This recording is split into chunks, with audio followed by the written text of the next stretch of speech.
The next job is to put the undercarriage on. I've been doing a little research on the internet and a couple of things came up. These apparently, I've already cut them out, are for the tailplane, but apparently they're only really needed when you've got floats. I won't be using those because I don't have floats. And another thing that's been pointed out is the angle of this rod affects its efficiency because the horn is up or down to the fuselage.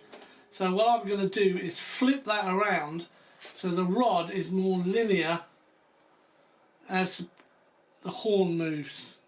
5 minutes later. Well, that's done, and it definitely, for some reason, made a difference. I had to screw the clevis back down the rod. So when I moved the horn down, it actually gave me up elevator, of course, because you've got the length of the horn and the push rod had to travel. So now I'm quite happy with that. It's absolutely more linear.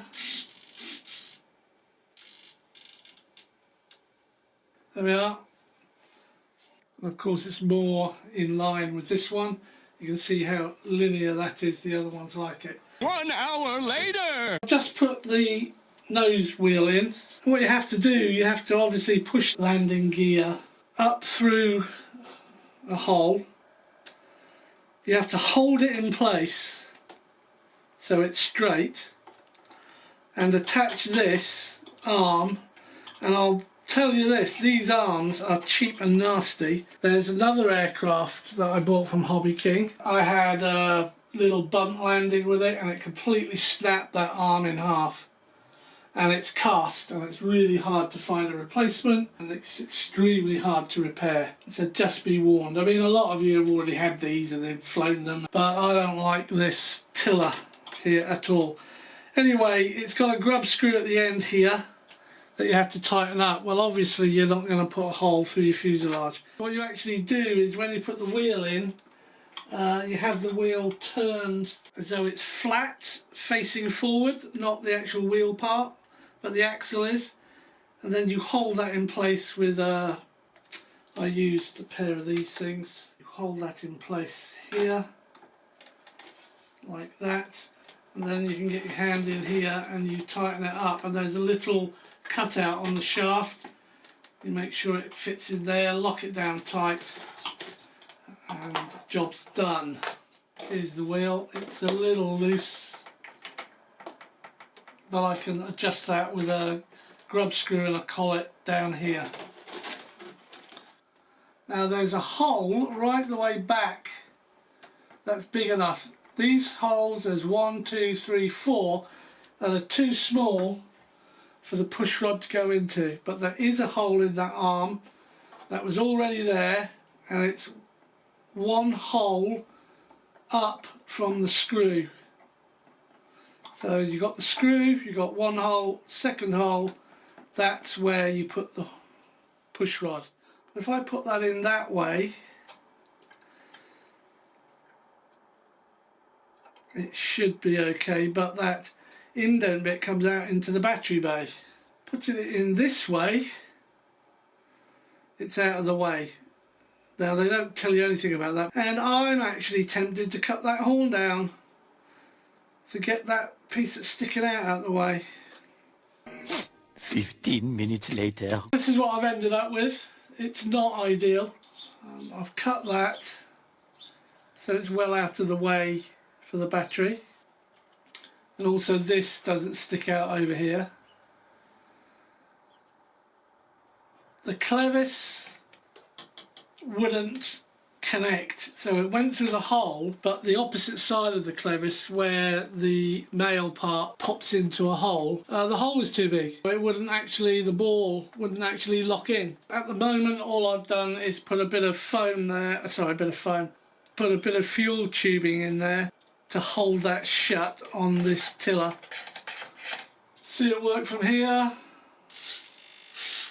Very little movement.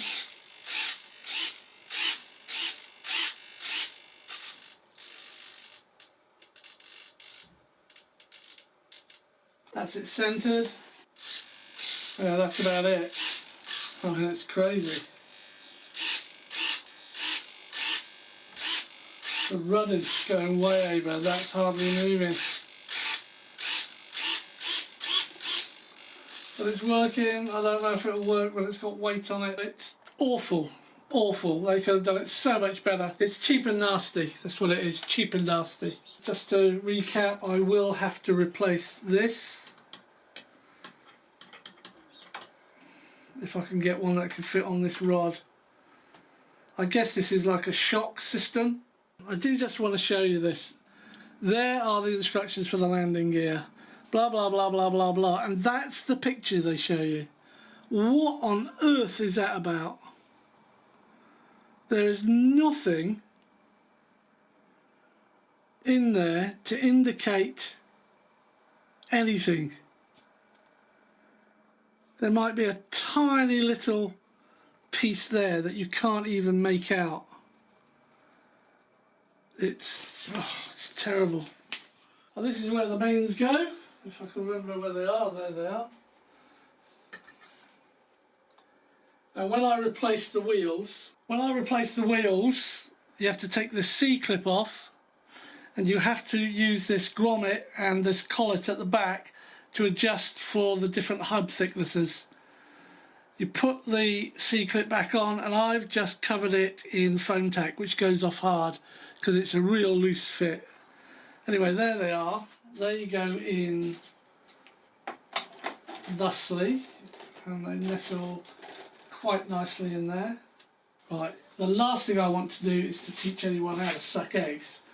But if you can get your hands on one of these bowls, do so, because they really stop you losing parts, and they're quite cheap, and they're just really, really convenient.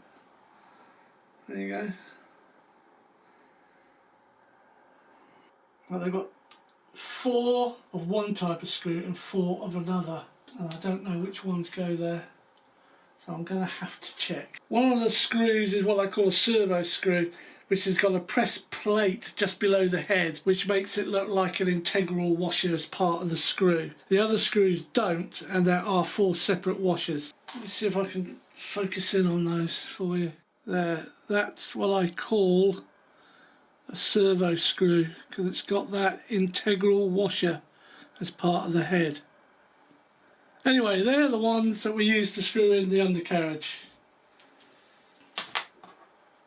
Got these little plates.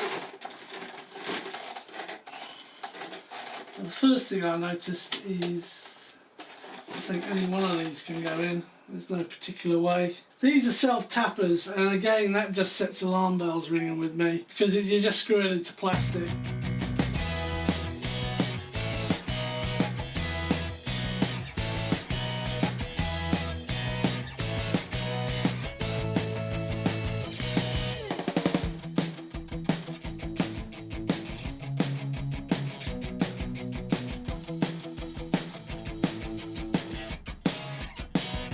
You want them tight, but don't overdo them, otherwise you'll destroy the thread that you're making in the plastic tube.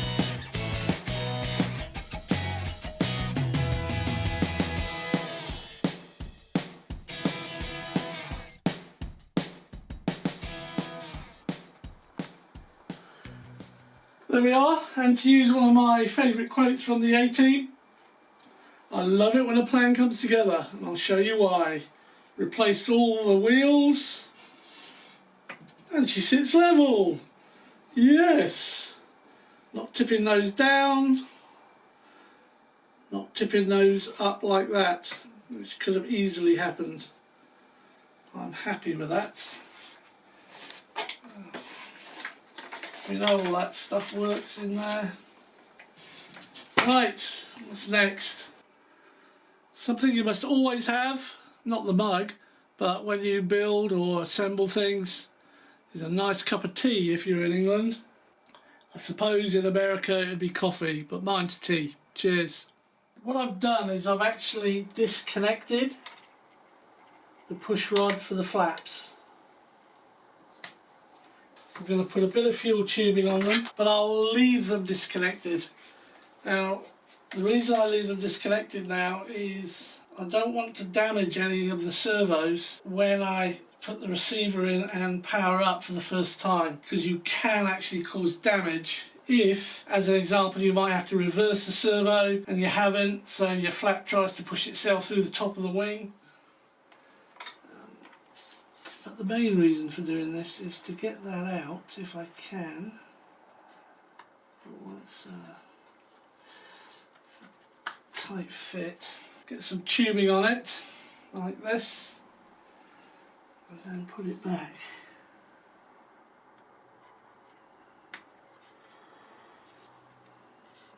But I'm not going to connect it yet. I'm just going to leave it like that. I'll do the same on this one over here.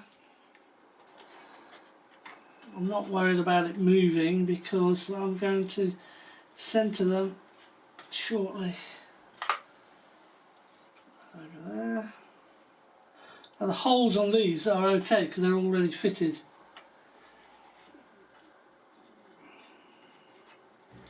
Right, they're done.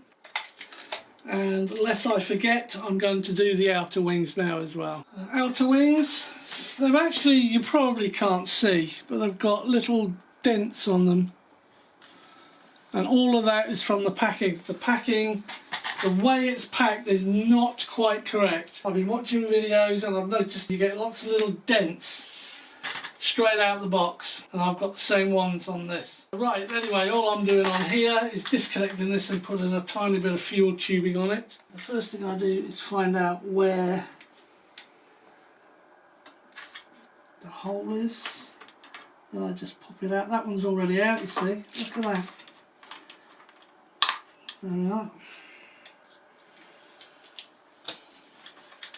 I push that out. Bring it round and take it out.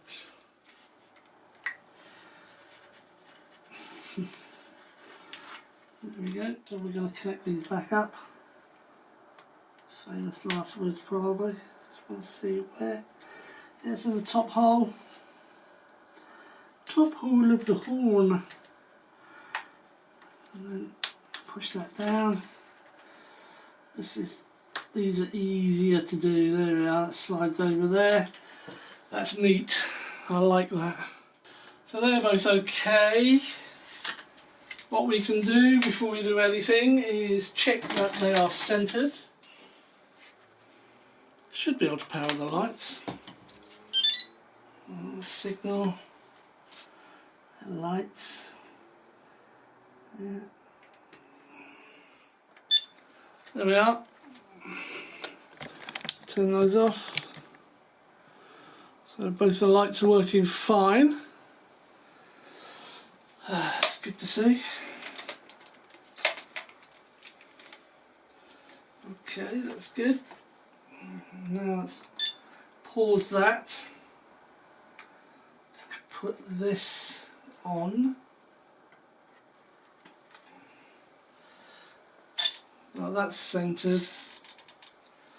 That's slightly off center, interesting. So that's now level, but the servo is off center.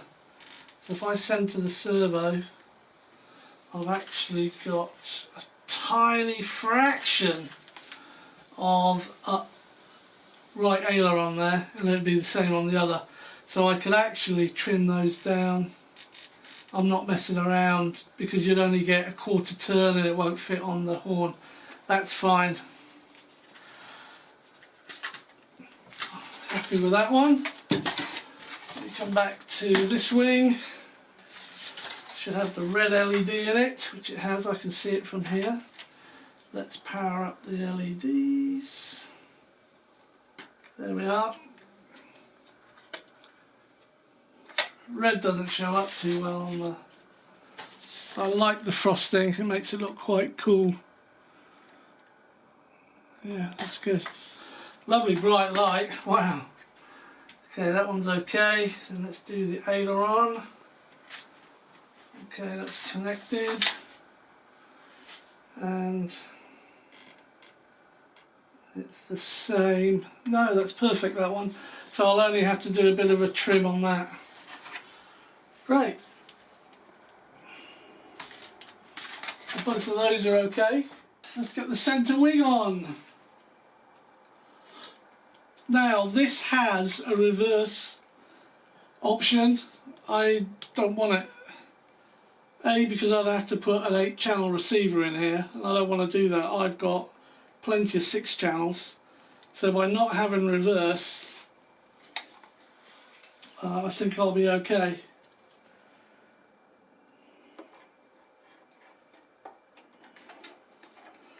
And I'm not using it on floats. If I was on floats, yes, reverse would be fine, but there is absolutely no point having reverse if I'm flying off grass.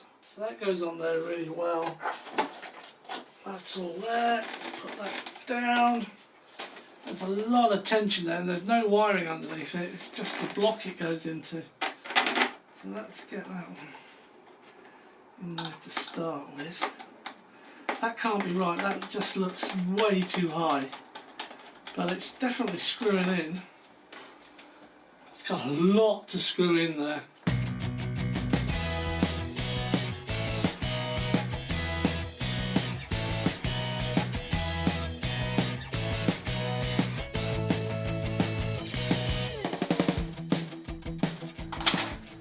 Now let me show you the other side. Let's come out.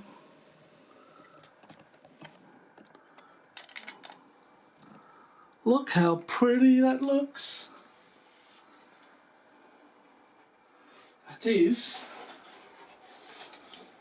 until I show you that. Oh my God! It looks like someone spewed up. Look at this lot.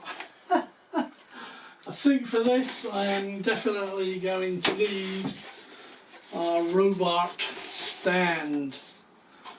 Let's put it on the robot. Tip her at an angle a little bit. And then you can see better. Whew. Right, well, look at that lot. I've tested everything. The ailerons work. This has got a silver dot on it. So this has got a silver dot on it. This one does not. So as far as the wing's concerned, I guess that's the same as it. No, it isn't. That's not very helpful at all. What a joke. So they marked it on here with a silver dot, that's great. And then one here with nothing. So you would expect on the wing itself to find a silver dot. But there is nothing. Absolutely nothing. So it's going to be easy to test. So let's get the tester on board. Right, and what we're looking for here is the ailerons.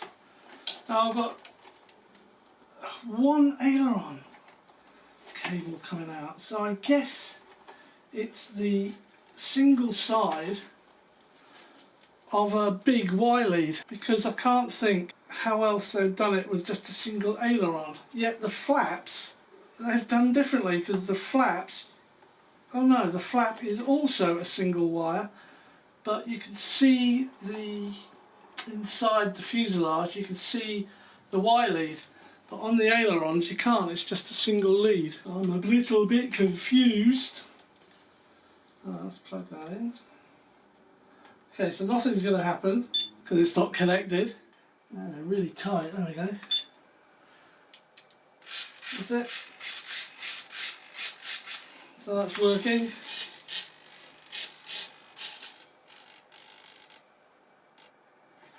That means the dot, which now makes sense, is a light. Right, that was nearly to find out which one of these I connect the aileron to, and it's the one without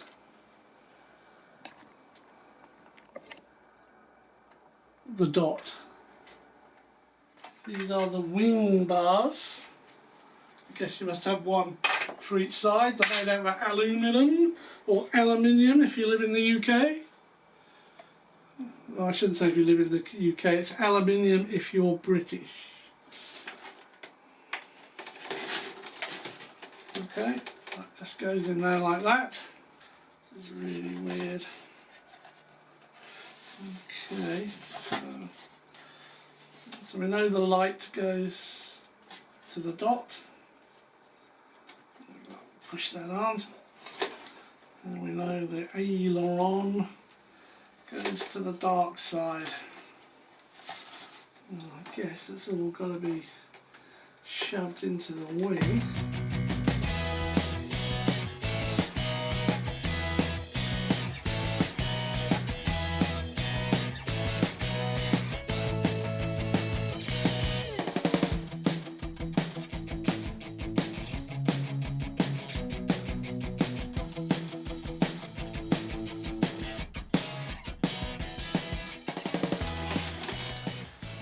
A lot of force to connect that.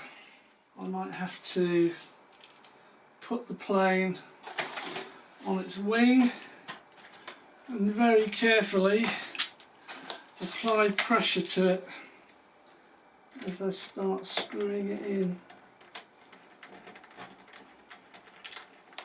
Yeah, that's not doing anything. It's a complete waste of time. Well, we're back here again. The manual is wrong. These screws, the original screws I put into the undercarriage were correct, except I left the washers out. The screws that I put in on the second time are in fact the screws that bolt the wing extension or the end of the wings into the main wing. So I've got to take all these out again. Now the instructions and measuring the screws led me to believe that what I did was correct, but it wasn't. It was rubbish. Conclusion, the instructions are not correct. And I have yet to find, and I've looked at 3 or 4 build videos where someone actually says that. Now there must be someone that says, oh, by the way, don't use these screws, use these screws. But as this is I don't know if it's made anymore, but you can't get Hobby King stuff in the UK at a reasonable price, so I doubt if it matters anymore. But you put the washer on and then you put what I call the servo screw, which I've already shown you what it looks like. It's sort of got an integral washer within itself. And you screw that down and it all begins to make sense. So I had the right screws in the first place but without the washers. Then I put the wrong screws in. Now I'm putting the right screws in with the washers for the main gear.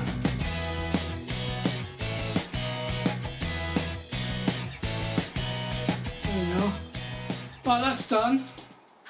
If I could get this over without smashing my lamp.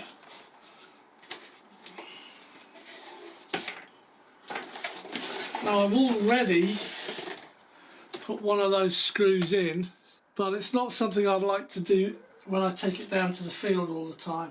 Right, let's get that in there. To do this, I'm applying a lot of pressure, putting that in its hole, then screwing it in. You can see the way it sits, the angle is all wrong. Okay.